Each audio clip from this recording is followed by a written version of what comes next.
car guy. Here we go.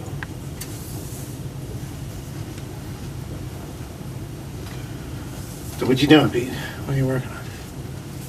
Putting a backing on. Backing? Like Cab Calloway worked here Yeah. from the 30s, 40s. Yeah, he signed this. Pat, my friend Pat said, Pete, meet him with the racing results and stuff for the previous day. And when he got out of the limo, I handed him the stuff. He went, "Oh, God bless you." Oh, yeah? Yeah. Oh, that's cool. And then when we were alone for a couple of minutes, I sang one of his songs that he filmed like in the 30s or the 40s. What song? It's called "It's Spring Today" or something like that. I worked this club in Coney Island one time. So the agents told me where to go, and I said, when I got there, I asked, "Where's the dressing room?" They said, "Down the steps." It was on planks in the water. This was a block away from the ocean. On the water. Yeah, there was water in the basement. That's where we changed.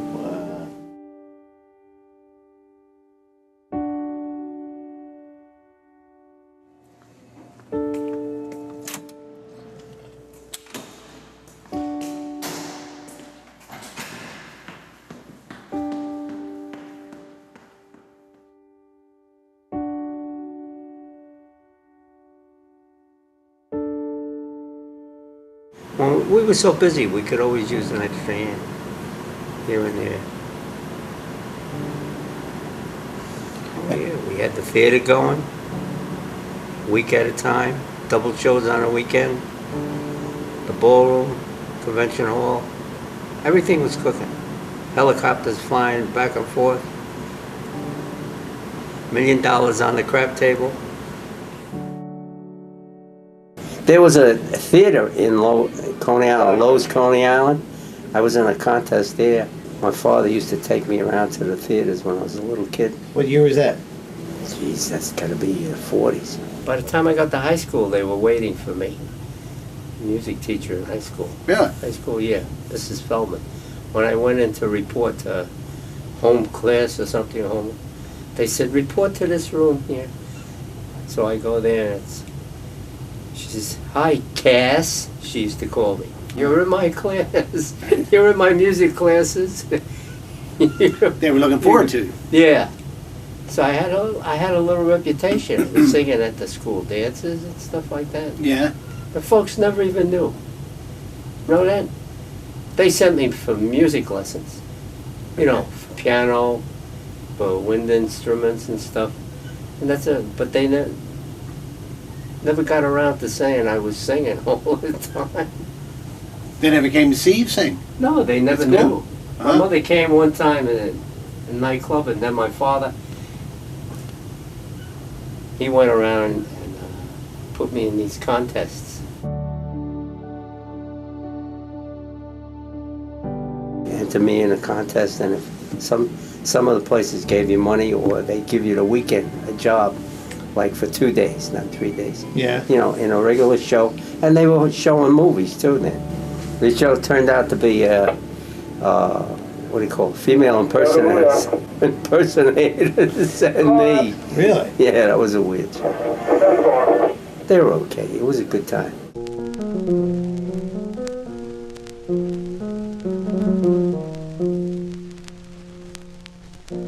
Twould be better had I never known a lover such as you. Hey. How are you? How you doing? Old books. Oh, yeah? What old book? What is it? Atlantic City. Atlantic City.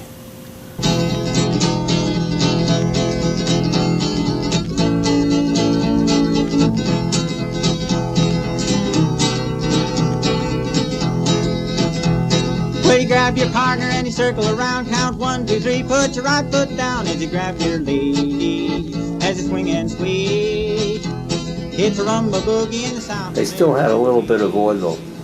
There was this one fella that used to sing Vesti la Juba from Pagliacci, and he would win the contest. My father says, this has got to stop. This is no good. That was like a battle. This guy came out, Vesti la Juba, you know, a powerful voice. My father, he got a cork, he burnt it and put me in blackface. And I went out and sang a couple of Jolson songs, and I started winning them.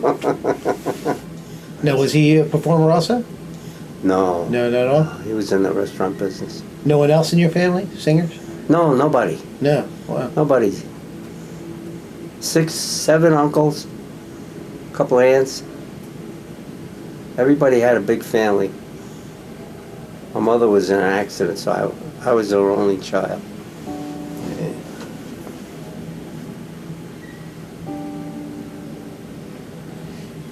Yeah, it's tough thinking about these things.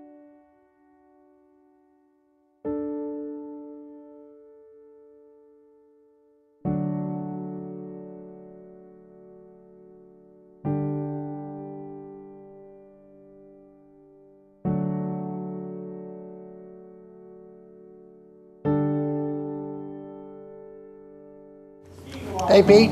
You jumping down? Want me to catch you? What you doing down there? I'm waiting to get the door open Oh, okay. for the stanchions. I had to sit down. Pat's wife, Patty, she worked here one time with Pat. She opened up for Pat. Pat Cooper's wife. Oh, I remember. Yeah, a little blonde lady. Yes, yes. I told you the time. She opened for Tony Martin at Harris. Did I tell you that? I don't think so. And Tony Martin was really up there. You know, I can't venture to say what his age is, but he had to be hitting 90. But he could sing, hit all the notes. It was just getting to the microphone. That was the biggest problem. And he had a conductor that looked like he was older than him. Like Cab Calloway. Yeah. Cab Calloway hit the stage and Wow. bam. No stopping him. Yeah, Danced with those 2 girls. Did a whole dance number. that's right, yeah. Hit the high notes. He'd be waiting at his door when I would go up to get him. Once you got past high school, what happened? Well, I started to go to college, but I was doing a lot of work on the weekends in the small nightclubs because New York area was loaded. Right. All the boroughs had a lot of clubs. So you're doing little gigs there? Yeah. What, like one-nighters and stuff? Yeah, like 1-nighters, 2-nighters. The nightclubs used to run 2 nights. So what would you Most do? of I the mean, small place. you go in and play piano and sing, or just... No, just sing. A couple of times I played when I was in high school. I worked the strip joint, where it was like a break time for the strippers. So I'd sit down at the piano. They had a band, and I read from the sheet music, doing tunes. Right. So what was the main club? What was the biggest club? The Copa. Copa. Did you If play you Copa? worked the Copa, you were big time. Did you work it? I sang there, You but sang I there? didn't work there. Ah, okay. This agent named Lou Perry used to book Dean Martin, Jerry Lewis, big booker. Yeah. He liked the way I sang. And one day, he lived near the park, and that's where the Copa was, near the park, Central Right. Park. One day he says, come on, let's go for a walk. So we go for a walk, and here we're in front of the Copa. And we go inside, doors open, people in there cleaning up. He says, go up, there was a piano in the back. He says, go up there and sing a couple of songs. Everybody was sitting around. It was like a movie set, you know? I'm saying, maybe I'm going to get lucky, right? You know, everything was like really neat, sharp. All of a sudden, this one guy says, tell him to stand up. I don't know if it was Jules Bedell or not, but Jules Bedell was running the place, but he had somebody else that used to take care of, you know, the shows and stuff. And every once in a while, they had a chorus line. You know, and a boy singer. Mm-hmm. Every once in a while. So maybe that's what was on Lou Perry's mind. But he says, I stood up, and the guy says, he's a goddamn midget. Wow. I'm saying it nicely, he said it worse. Tell him to get some elevator shoes and come back. So Lou says, well, that was it. That was our shot.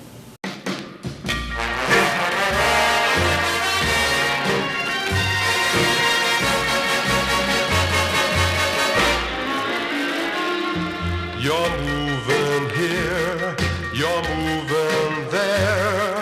You've got me looking everywhere. Oh, baby, baby, don't want a checkerboard love. You promised you'd stop jumping around, but you're playing hard.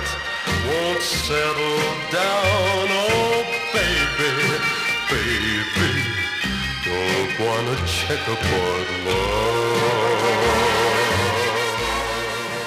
Well, I only came here to Atlantic City when I had a record out.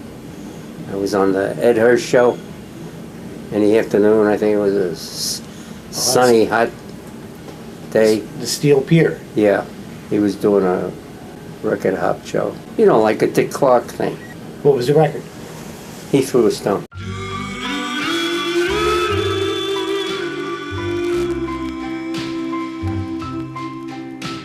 A young man who was very shy saw a pretty girl go by. He wished that he could be her beau, but much too shy to let her know. So he threw a stone, then hid his hand. He threw a stone, then hid his hand. When she turned around to look his way, he didn't know what to do or say.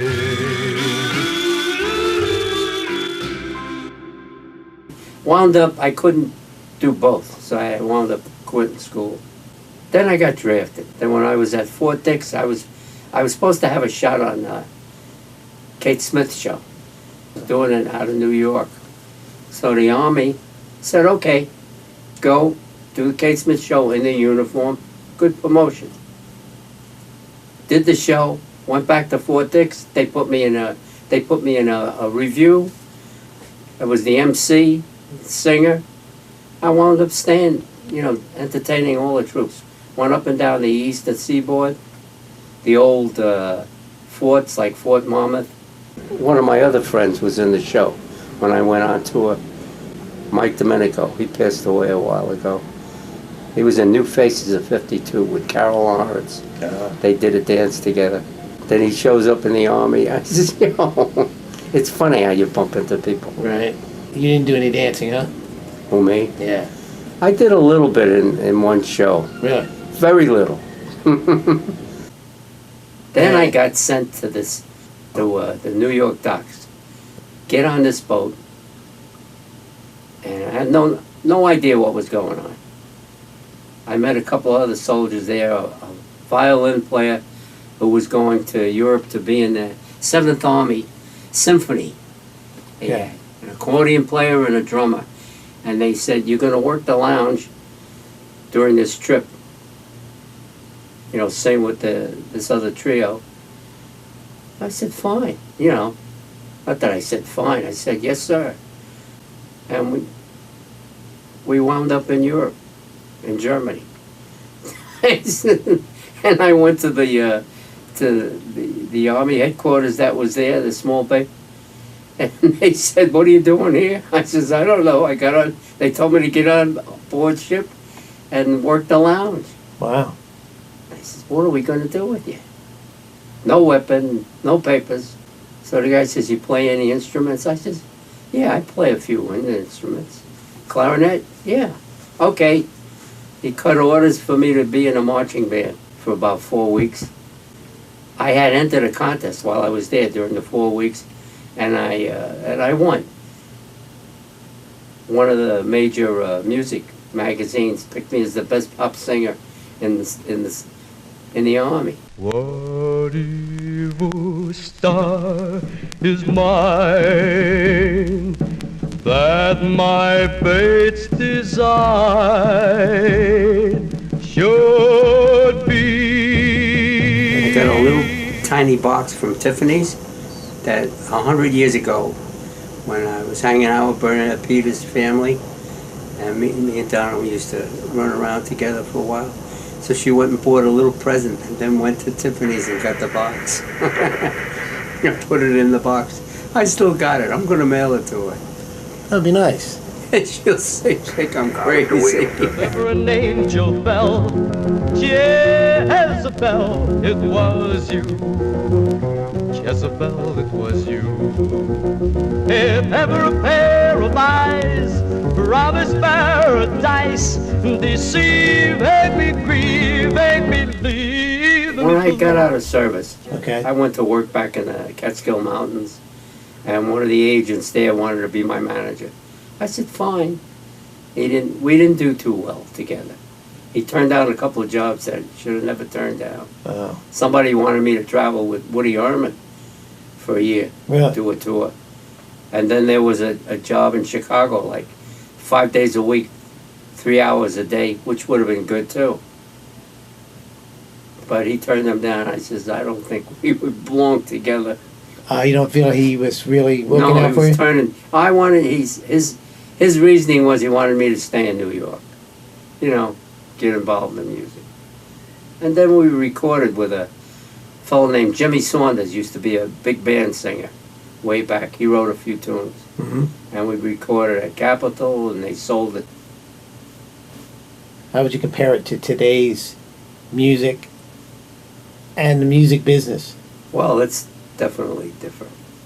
You better believe it, right? Yes. But what do you think of the music of today? I still like the old music. Do you think there's any good music out there? Very little. Very little.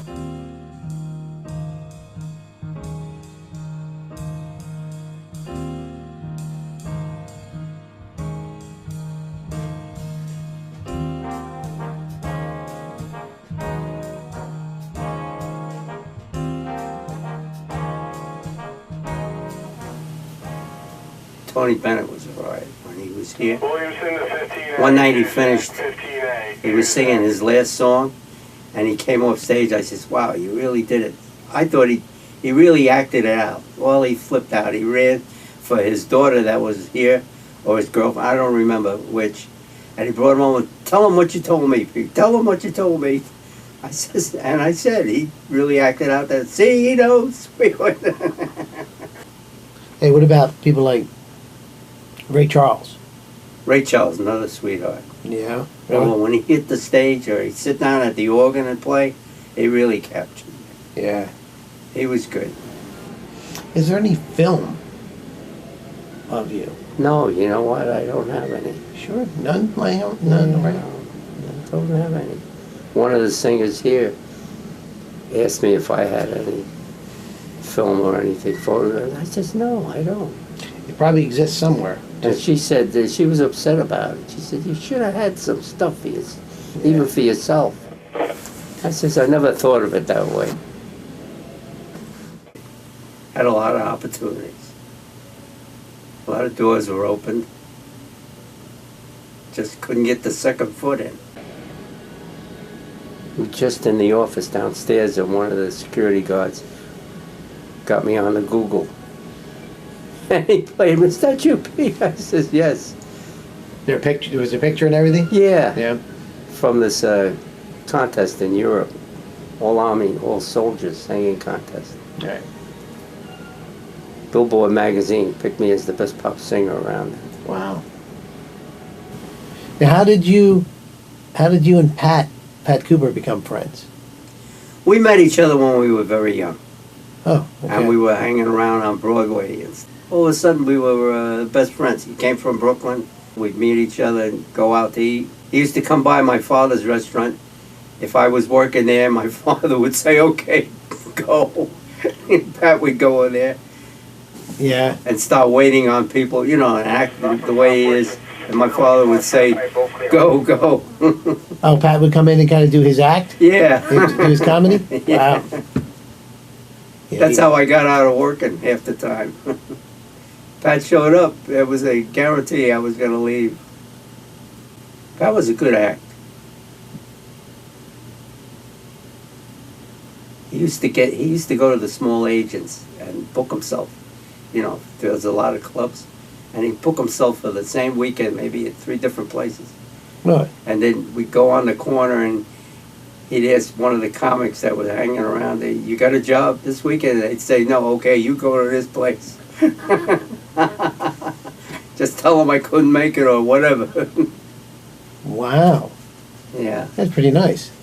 that was it. That was a good thing he Yeah. did. Smart. They used to say to Pat, "Why are you always yelling and stuff like that?" He says, "I'm not yelling, that's me. I'm Pat Cooper." Yeah. So what about here at the Plaza? Been here for how many years? 30 years. 30 years. Gonna miss it? Oh, sure. Well, I miss it when it first opened. It was different. Different world. People used to line up behind a slot machine to play them. They were so jam-packed, but that was because it was the first time around. Gambling out in the open. You're always in security here? Yeah, well, I came here as in security. Mhm. Head of security hired me, and to babysit the entertainers, because I was in the business. So they figured that'd be a good spot. So I took care of them. Right.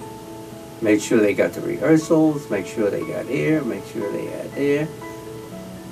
Because you know what? Because you knew the business. Yeah, Yeah. and the city, because it was a little bit different then.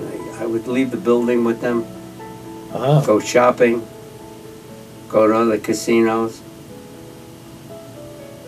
In other Yeah. words, I was really their babysitter. Right. I remember That's the what Junior used to call me, Frank Junior. Oh, Here yeah? comes the babysitter. I know they called you security to the stars. Yeah.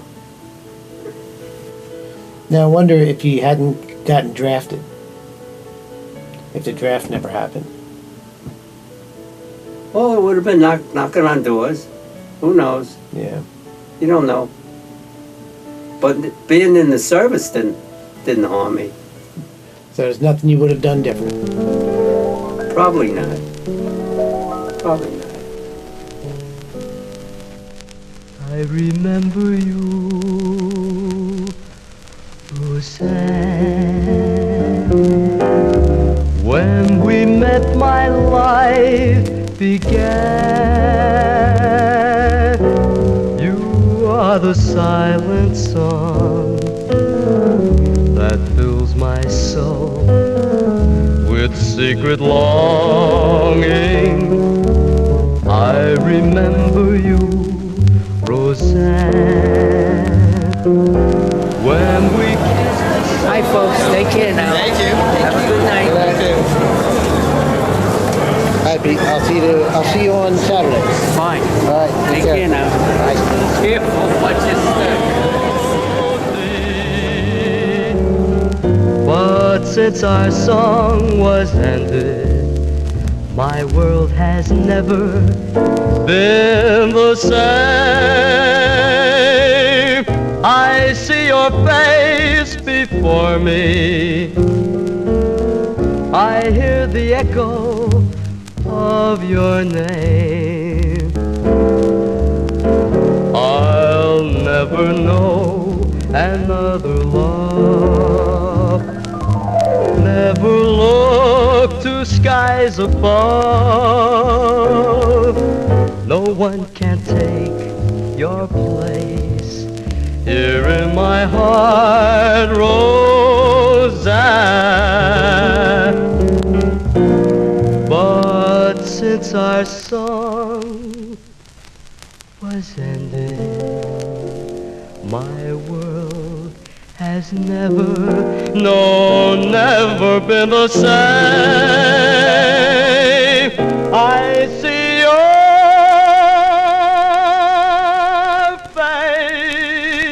face before me.